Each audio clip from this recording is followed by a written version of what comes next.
Hello guys, मैं तुम सबके लिए लेकर आ चुका हूँ वन पंच मैन सीजन 3 का एपिसोड नंबर 11 और ये भी काफी ज्यादा मजेदार होने वाला है, तो इसे पूरा जरूर देखना। लेकिन गाइस उससे पहले 78% लोगों ने चैनल को सब्सक्राइब नहीं किया है, तो उसको भी जरूर कर लेना। तो अब ज्यादा देरी न करते हुए स्टार्ट करते हैं। Let's get started. एपिसोड की शुरुआत में हम चाइल्ड एम्परर को देखते हैं, जिसके साथ वनाबी होता है। और चाइल्ड एम्परर जो होता है वो कह रहा होता है कि जल्दी जल्दी चल, मैं तुझे बाहर छोड़ के आ जाऊंगा और बाकी जो रैंक हीरो है वो तुझे और बाहर निकाल के ले जाएंगे। तो वो कहता है कि क्यों, तू मेरे साथ नहीं चलेगा? तो वो कहता है कि नहीं नहीं, अभी नीचे और भी खतरनाक फाइट चल रही है, तो मुझे फाइट करनी होगी। तो कहता है कि अच्छा ऐसी बात है। तभी हम देखते हैं उनको बाहर निकल कर रास्ता दिख जाता है, वो लोग बाहर आ जाते हैं।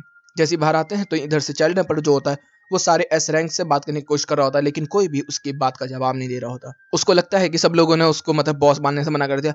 तभी यहाँ पर बताया जाता है कि तूने सही से लगाया था कि नहीं लगाया था? तो वो कहता है कि हाँ लगाया तो था। तभी बात आती है, फिर उधर से ज़ॉम्बी मैन पिग से इन सबसे कॉन्टैक्ट हो जाता है। तो भी एटॉमिक समुराई से होता है, तो पता चलता है कि एटॉमिक समुराई को ये चलाना ही नहीं आ रहा था। और एटॉमिक समुराई का एक रिकॉर्डेड मैसेज था जो कि आ जाता है, जिसमें पता चलता है कि वनाबी के अलावा भी वहाँ पर एक और होस्टेज था।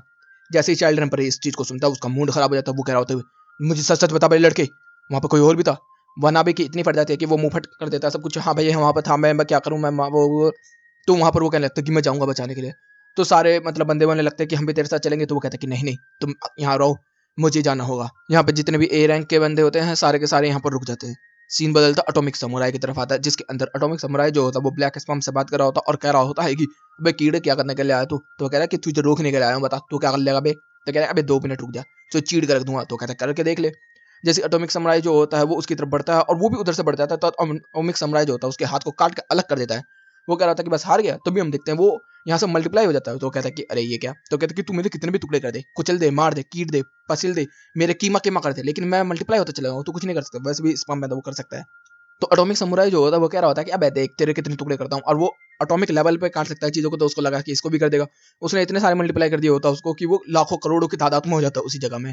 फिर वो सारे के सारे मिलकर एटॉमिक समुराई के मुंह पर लात घुसा बजाना स्टार्ट कर देते हैं। इधर से एटॉमिक समुराई की हालत बहुत बुरी हो चुकी होती है।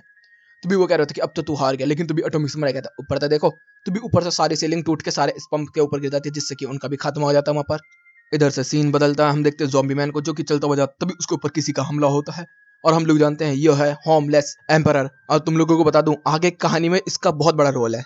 इधर से वो आते ही हमला करता है ज़ॉम्बी मैन पे। ज़ॉम्बी मैन जो होता है वो पलट के उसके ऊपर अटैक करता है, बिल्कुल शॉर्ट रेंज से करता है, लेकिन फिर भी हम देखते हैं ज़ॉम्बी मैन जो होता है उसकी बुलेट से बच जाता है। इधर से ज़ॉम्बी मैन भी कह रहा होता है कि इतना ज्यादा ताकतवर कैसे हो सकता है, ये इतनी छोटी रेंज में बच गया। तभी होमलेस एम्परर जो होता है वो कह रहा होता है कि आजा लड़ ले। तो इधर से दोनों के दोनों एक दूसरे पर शूट करते हैं, लेकिन हम लोगों को देखने मिलता है होमलेस एम्परर जो होता है वो इतना ज्यादा ताकतवर होता है कि ज़ॉम्बी मैन को जला कर राख कर देता है। तो इधर से ज़ॉम्बी मैन जो होता है वो स्ट्रेटेजी सोचने लगता है, जिसके अंदर वो कह रहा होता है कि मैं अपने बॉक्सर्स को बचा के रखता हूँ, कपड़ों को बचा के रखता हूँ, कच्छे मेरे ठीक रहते हैं। तो मैं इस तरीके से मतलब अपने आप को टाइम दे रहा होता है रीजनरेट होने का। फिर वो एम्पर से पूछने लगता है कि अच्छा तू बता, तू कैसे बना इस चीज़ के अंदर, तू कैसे मॉन्स्टरों में आ गया?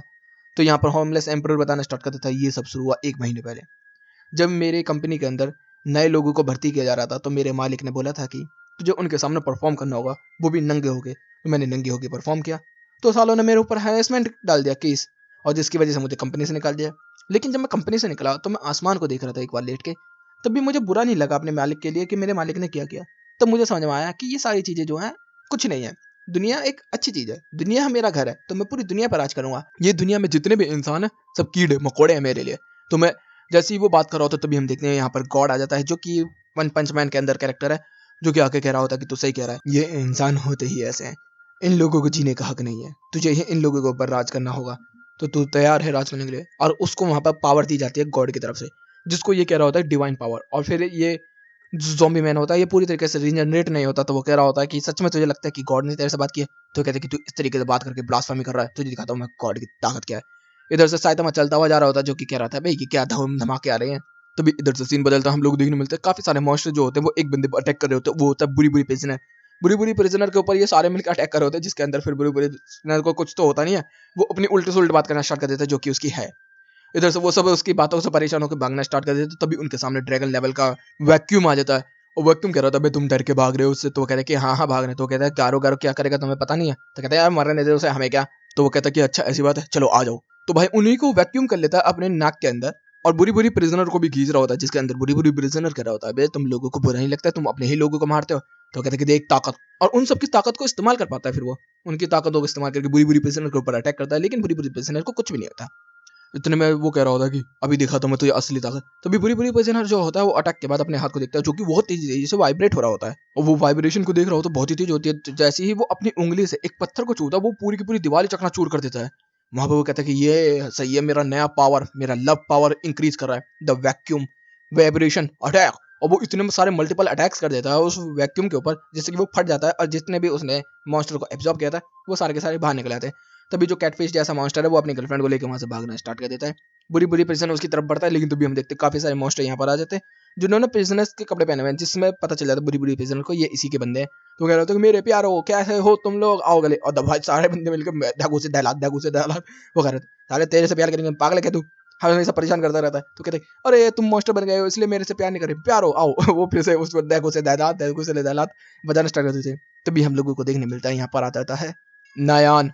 और नयान आते ही भाई बुरी बुरी प्रिजनर के सीने को चीड़ कर रख देता है और बहुत सारा खून जो होता है वो यहाँ पर बह जाता है। सारे प्रिजनर खुश हो रहे होते हैं, सब लोग कह रहे होते हैं तभी ये मर गया, लेकिन तभी वो खड़ा हो जाता है। तभी वो कह रहा होता है कि तुम सब लोग रुक जाओ, मैं इसको संभालता हूँ, ये इसने मेरे दोस्तों को मेरे से अलग करने की कोशिश की। लेकिन सारे बंदे उसको पीटना स्टार्ट कर देते, तभी उसके कपड़े बढ़ जाते हैं, उसके बाल निकल आते हैं। वो कह रहे होते ये है एंजल विंग्स, तैयार हो सब लोग, अब मजे आएंगे, बल्ले बल्ले साबा साबा। और वो नियान की तरफ बढ़ना स्टार्ट कर देता है। नियान जो होता है उसको देख के उसको याद आने लगता है कि उसका ऑनर कैसे उसे जबरदस्ती प्यार करता था पहले, मतलब मॉन्स्टर बनने से। तो वो उसको डर की वजह से 3 मिलीमीटर की गहराई के अंदर वो घुस जाता है। वो कहता है कि अब तू जिसमें अंदर घुस पाएगा। बुरी बुरी प्रिजन उसी के अंदर घुस जाता है और चीरता हुआ निकलना स्टार्ट कर देता है। बहुत ही तेजी से ट्रेवल करता होता, भागता जाता है। इधर से नियान भागे भागे जा रहा, भागे भागे जा रहा है। तो नियान जो होता है वो ऊपर से छत पर से कूद के निकल के जाता है। तभी थोड़ी देर में वहां से बुरी बुरी प्रिजनर भी आता है, जिसकी वजह से सारी सीलिंग टूट जाती है। और सीलिंग जो टूटती है वो सारे के सारे प्रिजनर्स के ऊपर आके गिर जाती है। इधर से नियान कह रहा होता है कि अगर तू नहीं मानेगा तो अब तुझे मैं खत्म ही कर दूंगा। बुरी बुरी प्रिजनर भी कह रहा होता है कि तू टेंशन क्यों ले रहा है, तेरे सामने तेरा बाप खड़ा है, मैं तेरे को बहुत प्यार करेगा पूरे भाई। तभी वो पीछे मुड़ के देखता है तो उसके जितने भी दोस्त होते हैं सबको चल दिए जाते हैं, जिसके वो कह रहा होता है अरे मेरे सारे बॉयफ्रेंड्स मर गए। इतना रो रहा होता है। फिर वो कह रहा था कि इसकी सजा तुझे मिलेगी बिल्ले, मैं तुझे दौड़ा दौड़ा के और नहला नहला के मारूंगा। यही उसके बाद बहुत सारी गंदी गंदी आवाज आ रही होती है। तभी हम देखने मिलता है साइतामा जो होता है वो नीचे की तरफ जा रहा होता है, कह रहा होता है कि भाई ये क्या है, इतने धूम धड़ाके की आवाज आ रही है, गंदी गंदी आवाज आ रही है, क्या है ये सब बकवास, चलो। लेकिन अचानक से ये आवाज रुक जाती है, जिसकी वजह से साइतामा कहता है कि चलो फाइनली ये आवाज तो रुकी। और यहीं पे ये एपिसोड भी खत्म होता है। तो गाइस तुम लोगों को ये एपिसोड कैसा लगा जरूर बताना मुझे। तो ये एवरेज एपिसोड लगा, मैं सच बताऊं इसको रेटिंग भी नहीं देना चाहूंगा, इतना अजीब सा लगा मुझे ये एपिसोड। तो गाइस वीडियो अच्छी लगी है तो वीडियो को लाइक कर देना, चैनल को सब्सक्राइब कर देना, कमेंट बॉक्स में अपनी प्यारी प्यारी बातें बढ़ देना। Okay guys bye bye, thank you for watching.